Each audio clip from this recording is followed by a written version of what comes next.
तो मैं बहुत थोड़ा समय लूँगा खुदा के कलाम से उन बातों को जो आज आत्मा ने मुझे दिए कि मैं आपसे कहूँ।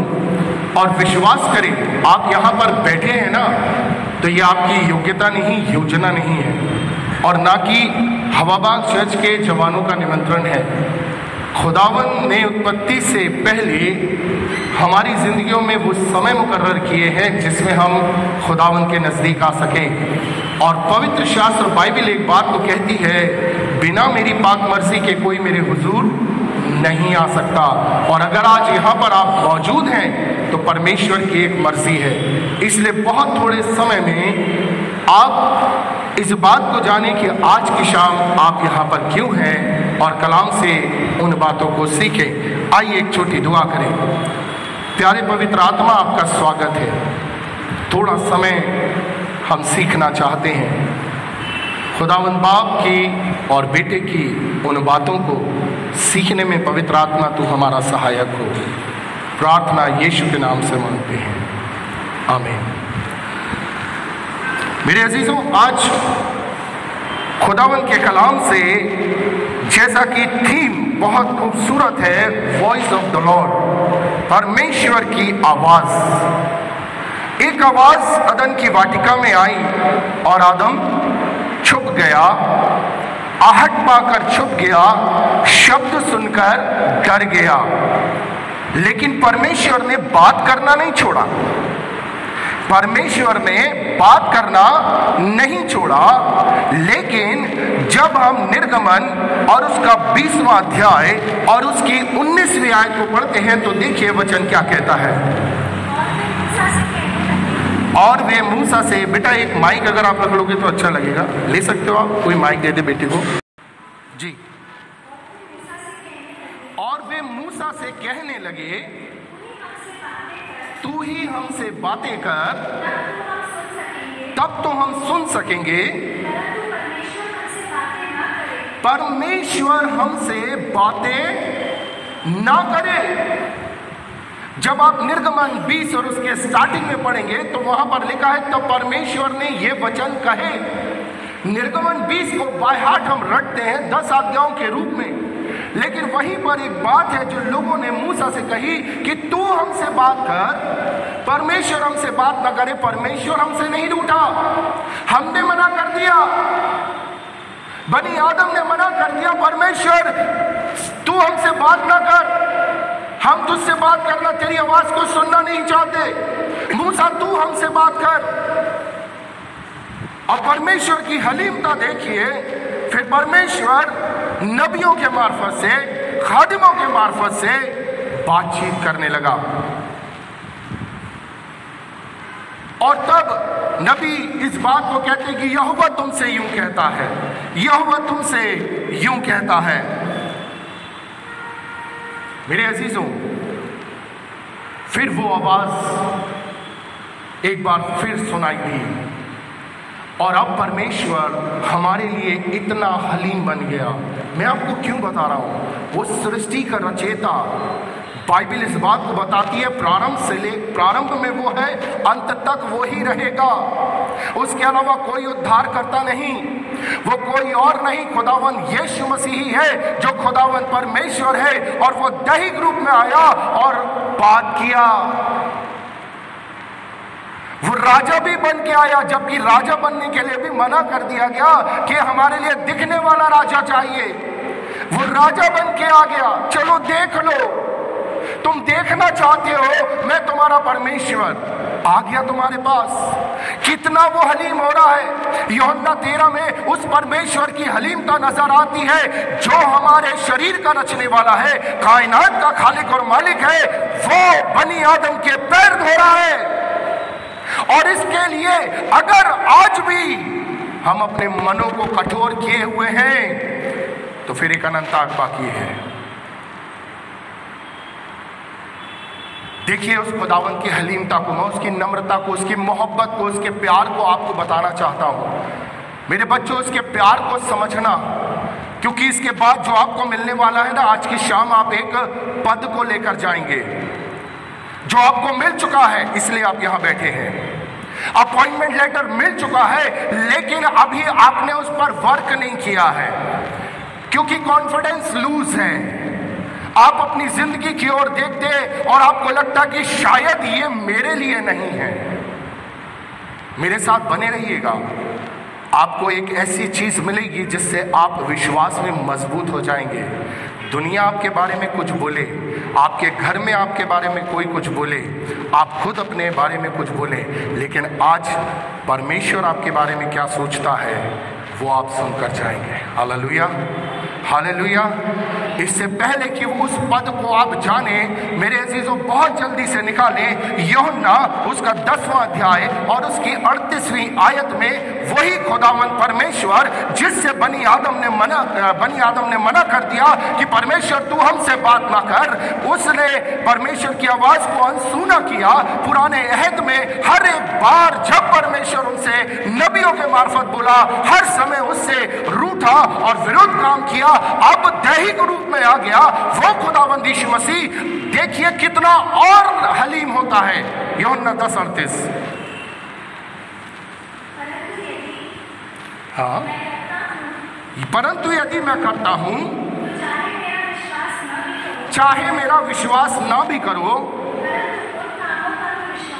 परंतु उन कामों का तो विश्वास करो ताकि तुम जानो और समझो कि पिता मुझ में है और मैं पिता में हूं। चाहे मुझ पर विश्वास ना करो, लेकिन मेरे काम जो मैंने किए हैं उस पर तो विश्वास करो। खुदावंद परमेश्वर क्या बोल रहा है? खुदावंद यीशु ही परमेश्वर है। मैं बाइबल से आपको पूरी जगह बता दूंगा, क्योंकि जब सैनिकों ने पूछा, सैनिकों से यीशु मसीह ने पूछा किसे ढूंढते हो, बोले यीशु नासरी को। खुदावंद ने अपना परिचय दिया जो मूसा को दिया था, अपना नाम, मैं हूं। वहां पर एक सेंटेंस लिखा है, सैनिक के कदम पीछे हटे और गिर गए, कोई खड़ा नहीं रह सका। ये वही खुदावंद परमेश्वर बोल रहा है, मुझ पर नहीं करो ईमान। बताओ बनी आदम कितना है ना, हम नालायकी करते हैं कई बार। परमेश्वर हमें हर बरकत से नवाजता, बुद्धि देता, ज्ञान देता, अच्छे माँ बाप दिए, अच्छे परिवार दिए, तमाम ज़रूरतों को, बरकतों को पूर्ण करता है। और उसके बाद भी कई बार हम अपने मन से ही उन बातों को करते हैं जिसमें हमें अच्छा लगता है। खुदावंद की ओर मन फिराना नहीं चाहते। वो खुदावंद क्या कहता है, मुझ पर ठीक है नहीं करो साहब, मैं तुम्हारे सामने, मेरे कामों पे तो करो। आज खुदावंद आपसे क्या कहना है, उसकी हलीमता देखिए, यीशु मसीह की हलीमता। यहां पर एक बड़ी बहस चल रही है, यूहन्ना 10 को घर में जाकर पढ़िएगा। एक बड़ी बहस चल रही थी और यहां पर वो खुदावंद यीशु मसीह पर विश्वास नहीं कर रहे थे। और खुदावंद आज की शाम आपके मन में उस विश्वास को डालना चाहता है। उस आवाज को आप सुनिए, वो आवाज जो खुदावंद की आवाज है, जो खुदावंद यीशु मसीह आपसे कहना चाहता है। मैं आपके सामने 3 ऐसे चमत्कार रखूंगा जिसमें आप खुदावंद की हलीमता को समझ जाएंगे। मरकुस 5 में जब हम पढ़ते हैं तो वहां पर एक बड़ी बात अच्छी हुई है। एक आराधनालय का सरदार है और उसकी बेटी जो है मरने पर है। किसी ने आके कहा कि गुरु को कष्ट मत दे, तेरी बेटी तो मर गई। जानते हैं सब, मेरे साथ बने रहिए, जानते हैं ना। अब क्या हुआ, खुदावंद यीशु मसीह ने उनकी बातों को अनसुनी किया। हम इस बात को भी जानते हैं कि खुदावंद यीशु मसीह ने अपने चेलों को लिया, उसके माँ बाप को लिया और कहाँ चला गया, उस लड़की के पास, और उसको जिंदा कर दिया। मैं अपने समय को, मैं वचन आप सब जानते हैं, मरकुस 5 में इसको पढ़ लीजिएगा। उसके अंदर लिखा है, हे लड़की उठ। वहां पर कुछ लोग थे जो विलाप करने के लिए आए हुए थे। वहां कुछ लोग थे जिन्होंने आंसू बहाए थे, छाती पीटी थी।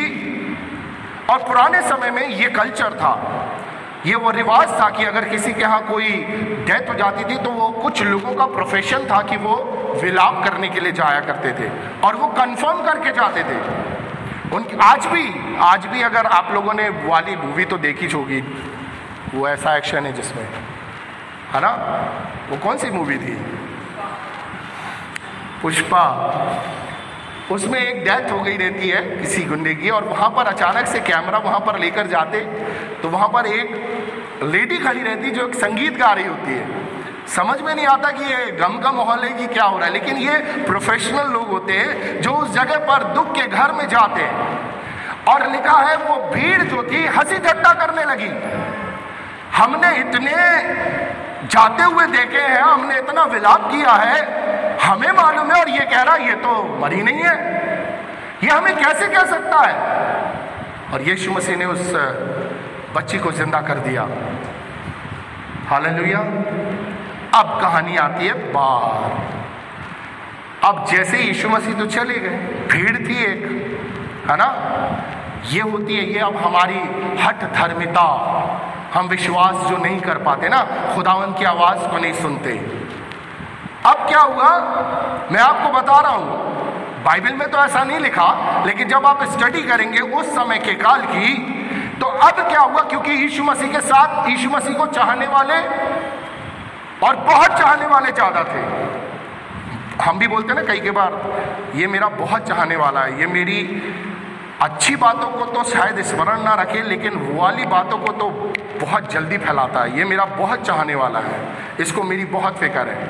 तो बहुत से यहूदी इस फिराक में रहते थे कि कब यीशु मसीह पर दोष लगा दें। और ये वो लोग होते हैं जो हमारे विश्वास में अड़ंगा डालते हैं। अब क्या हुआ, उस सरदार से पूछा किस वैद्य को दिखाया था। भीड़, मुर्दे से जिंदा हुई है भाई, लड़की मर गई थी, विलाप कर रहे थे, किसको दिखाया था? उस वैद्य को, क्योंकि बाइबल में लिखा है कई वैद्यों को दिखा चुका था वो। अच्छा, ये दवाई कब दी थी आपने? इस समय में। ओके, हमें मालूम है वो तो 3 घंटे बाद असर करती है, उसका असर अभी हुआ है। यीशु ने जिंदा नहीं किया, अब हुआ है, वो तो बेहोश थी, वो अब जग गई है। भीड़ के अंदर अभी उत्साह आ गया था कि एक बड़ा चमत्कार देखा। वो यीशु मसीह में अपने परमेश्वर को नहीं देख पा रहे, ना उसकी बात सुन पा रहे, लेकिन यीशु मसीह जान गया कि भीड़ अभी भी मेरे पीछे अविश्वास को लिए चल रही है।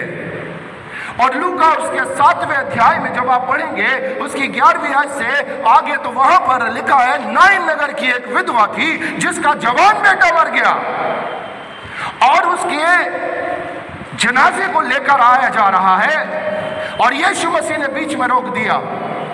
कई लोग सोचे कि भाई, जैसे होता है ना, पादरी साहब लोग कई दिल अजीज परिवार होते हैं, तो जब ग्रेवयार्ड में जाते हैं, यहाँ तो चलो भाई सबने देख लिया, एक बार फिर से खोला जाता है, किसी को देखना है या कोई रास्ते में है तो एक बार अभी पहुंचा है, देख लो भाई लास्ट बार। लोग सोचे हो सकता है कि शायद यीशु मसीह का परिचय का होगा, जा रहे हैं तो रोक दिया, देखना चाहता है। लेकिन वहां पर भी यीशु मसीह ने कहा, ऐ जवान उठ, और वो जवान उठ गया। हालेलुया। अब ये एक दिन बाद उठा है, चंद घंटों की बात नहीं है, क्योंकि अक्सर हम देखते हैं भाई, ऐसा तो होता नहीं, कोविड जब तक नहीं आया था, कोविड में तो खैर हॉस्पिटल से डायरेक्ट गए हैं, लेकिन सामान्यतः क्या होता, घर लेकर आते हैं और दूसरे दिन की डेट देते हैं, एक दिन घर में रखते हैं। वैसी नाइन नगर की जो विधवा थी, उसके बेटे को एक दिन हो चुका था। और अब ये यहूदी जो पीछे चल रहे थे, इन्होंने कहा नहीं जी, हमारी तालमूद में, हमारी मिशना में, और हमने इन बातों को पाया है कि 3 दिन तक रूह शरीर में वापस आ सकती है। ये भीड़ जो अभी विश्वास में आई थी, फिर अल्प विश्वास में आ गई है। अब उस खुदावंद परमेश्वर की हलीमता देखिए, वो नाराज नहीं होता है, वो हमारे स्तर तक आता है। यूहन्ना उसके 11वें अध्याय को जब आप पढ़ते हैं तो वहां पर लिखा हुआ है, खुदावंद यीशु मसीह इस समाचार को सुनकर कि उसका दोस्त लाजर बीमार है, 2 दिन और रुक गया। और फिर उसने चेलों से कहा, आओ हम लाजर को जगाने चलें। तो वह बोलता है, चेले बोलते हैं सोया है तो जाग जाएगा। वहां पर लिखा है खुदा का कलाम, अगर आप पढ़ें यूहन्ना 11 अध्याय को पढ़िएगा, वहां पर लिखा है यीशु ने साफ साफ कह दिया कि लाजर मर गया है, आओ हम उसे जगाने चले और थोमा एक सेंटेंस को बोलता है, चलो हम भी साथ में मरने चलते हैं। थोमा ने ऐसा क्यों कहा? क्योंकि यीशु मसीह की फिराक में बहुत से यहूदी थे कि अब इससे गलती हुई और हम फतरवा करके इसे मार देंगे। 4 दिन बाद यीशु मसीह अब लाजर की कब्र के बाहर पे खड़ा हुआ है। यूहन्ना 11:39 को पढ़ें, उसमें क्या लिखा हुआ है?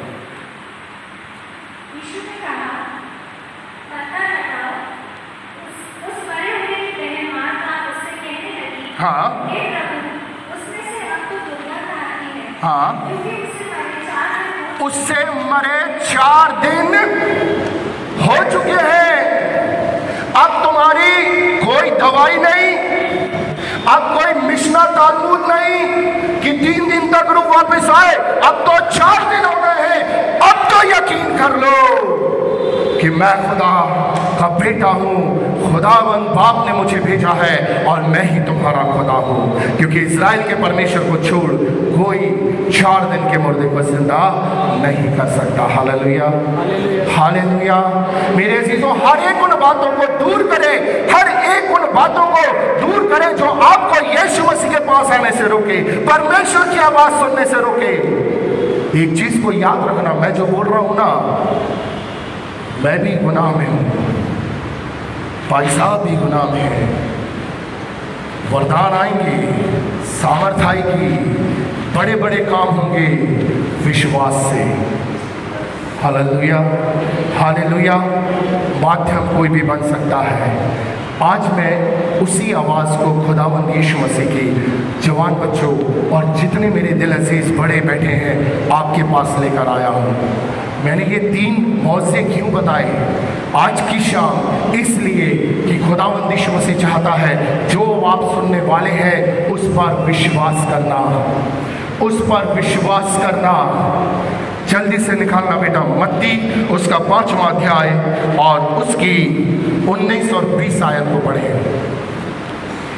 मत्ती 5 उसकी 19 और 20।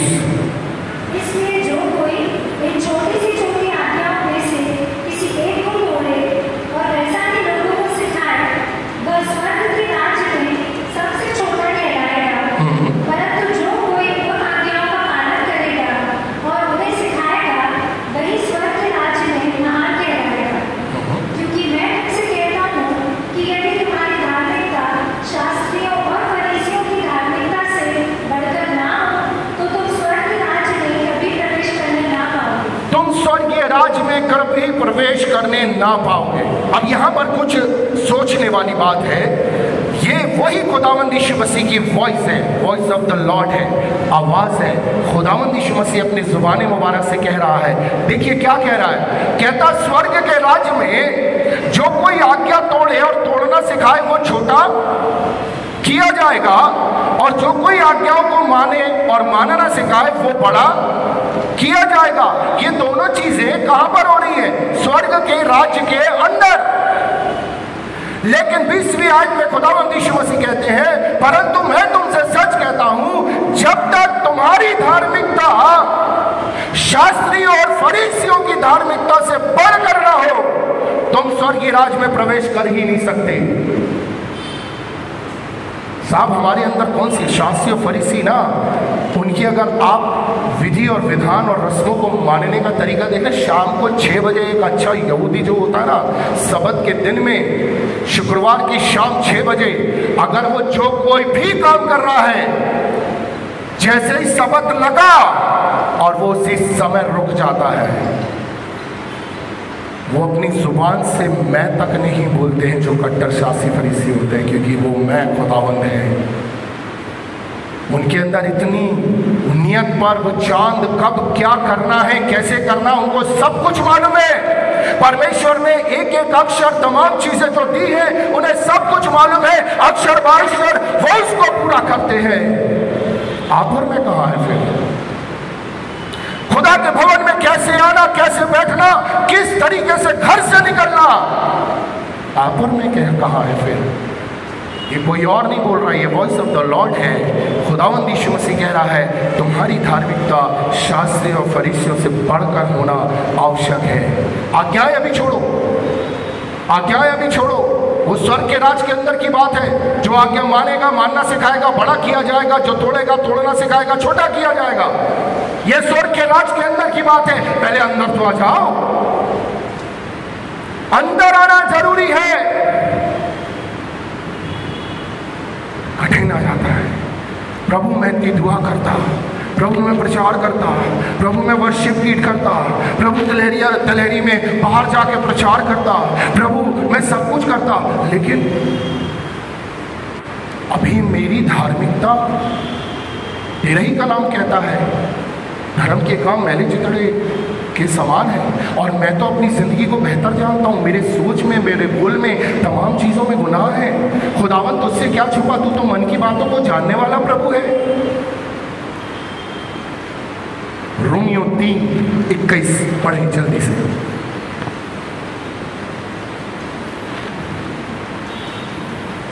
इसका जवाब हमें यहां मिलता है, परंतु ध्यान से सुनना बच्चों, ये औदा है जो आपको मिलने जा रहा है, जिसके साथ आप जाओगे। ये वॉइस ऑफ द लॉर्ड है। यीशु मसीह जब 4 दिन के लाजर को जिंदा किया, यीशु मसीह इतना हलीम हो गया कि बोले जैसा तुम चाहते हो, तुम यकीन करो कि पिता ने मुझे भेजा है, तुम यकीन करो कि पिता मुझ में है, तुम यकीन करो कि आकाश और जमीन टल जाएंगे लेकिन मेरे मुंह की बातें ना टलेंगी। ये कलाम क्या कह रहा है? पौलुस कहता है, हाँ फिर से पढ़ना बेटा, व्यवस्था से अलग परमेश्वर की वो धार्मिकता प्रकट हुई है जिसकी गवाही व्यवस्था और भविष्यवक्ता देते हैं, अर्थात परमेश्वर की वो धार्मिकता जो यीशु मसीह पर विश्वास करने से सब विश्वास करने वालों के लिए। हालेलुया बोलेंगे, ताली बजा दो यार। गुनहगार होने की दशा में, गुनहगार होने की दशा में व्यवस्था से अलग परमेश्वर की वो धार्मिकता जो सिर्फ यीशु मसीह पर विश्वास करने के द्वारा हमें मिल जाती है। Hallelujah, hallelujah. हर एक विश्वास करने वाले के लिए है, और इसके लिए खुदावंद का कलाम क्या कहता है? रोमियो 8:33 को पढ़े जल्दी से। रोमियो 8:33 हाँ, परमेश्वर के चुने हुओं पर दोष कौन लगाएगा? परमेश्वर ही है जो उनको धर्मी ठहराने वाला है। जब परमेश्वर ने तुम्हें धर्मी ठहरा दिया तो कौन है फिर दोष लगाने वाला? ये संसार दोष लगाने वाला एक ही है, वो शैतान है। इस संसार में बहुत से लोग आपके विषय अपनी राय रखेंगे, तुम ऐसे हो, तुम ऐसे हो, तुम ऐसे हो, लेकिन तुम्हारा यीशु मसीह पर विश्वास करने के द्वारा तुम्हें जो एक पहचान मिली है वो है तुम परमेश्वर खुदा पुत्र यीशु मसीह में धर्मी हो। Hallelujah, hallelujah. मैं रोज दुआ करूंगा इसलिए नहीं कि दुआ करने के द्वारा मैं धर्मी ठहरूंगा, मैं रोज सजदे में इसलिए झुकूंगा क्योंकि यीशु मसीह पर विश्वास करने के द्वारा मैं धर्मी ठहरा दिया गया हूँ। मैं चर्च इसलिए आऊंगा, इसलिए नहीं कि चर्च आने के द्वारा मैं धर्मी बनूंगा, मैं चर्च इसलिए आऊंगा कि मैं यीशु मसीह के द्वारा धर्मी ठहरा दिया गया हूँ। मैं रोज बाइबल इसलिए पढ़ूंगा, इसलिए नहीं कि बाइबल पढ़ने के द्वारा मैं धर्मी बनूंगा, इसलिए कि मैं धर्मी यीशु मसीह पर विश्वास करने के द्वारा ठहरा दिया गया। हालेलुया। अरे ताली बजा दो साहब।